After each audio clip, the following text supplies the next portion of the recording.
Hi friends, మీకు ఈ video నచ్చితే లైక్ చేయండి, సబ్స్క్రైబ్ చేయండి. గగన్ నెక్లెస్ పట్టుకొని భూమి దగ్గరికి రాగానే గగన్ని చూసి భూమి చాలా సంతోషంగా తల తిక్కగారు ఇప్పుడు గుర్తొచ్చానా అని అడుగుతూ ఉంటుంది. తైతక్క గారు అని గగన్ గారు కూడా చాలా ప్రేమగా భూమిని పిలుస్తూ ఉంటాడు.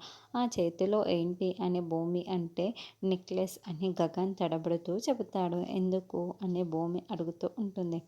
అమ్మ తనకి కాబోయే కోడలి కోసం ఎంతో ఇష్టంగా చేయించింది అని గగన్ చెబుతూ ఉంటే, అది మీ భార్యకే ఇవ్వాలి కదా ఆ నెక్లెస్ని అని భూమి చెబుతూ అవును అని గగన్ అంటాడు. మరి నాకెందుకు ఇస్తున్నారో చెప్పండి అని భూమి అడుగుతూ ఉంటుంది.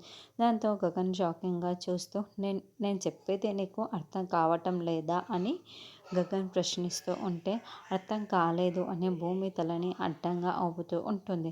అయితే నేను స్ట్రైట్గానే చెప్పేస్తాను అని గగన్ చెప్పగానే భూమి చాలా సంతోషంగా చూస్తూ ఉంటుంది. వెంటనే గగన్ ఐ లవ్ యూ అని చెప్పేయటంతో భూమి ఒక్కసారిగా చాలా చాలా సంతోషపడుతూ ఉంటుంది. అలా గగన్ ఐ లవ్ యూ చెప్పేసి భూమి వైపుకు కొంచెంగా ఎత్తి భూమి ఏం సమాధానం చెప్తుందా అని టెన్షన్ పడుతూ చూస్తూ ఉంటా. అప్పుడే భూమి చాలా సంతోషంగా ఐ లవ్ యూ టూ తలతిక్కగారు అని చెప్పడంతో గగన్ ఇక పట్టరాని సంతోషంతో చాలా చాలా సంతోషపడుతూ ఉంటాడు. భూమి కూడా ఐ లవ్ యూ టూ చెప్పేయడంతో గగన్ చాలా సంతోషంగా ఆ నెక్లెస్ని భూమి మెడలో వేస్తాడు. తర్వాత భూమి ఒక్కసారిగా గగన్ హగ్ చేసుకుంటూ ఉంటుంది. గగన్ కూడా చాలా సంతోషంగా భూమిని హగ్ చేసుకుంటూ అలా అలా ఇద్దరు ఐ లవ్ యూ టూ చెప్పేసుకుంటూ ఉంటారు.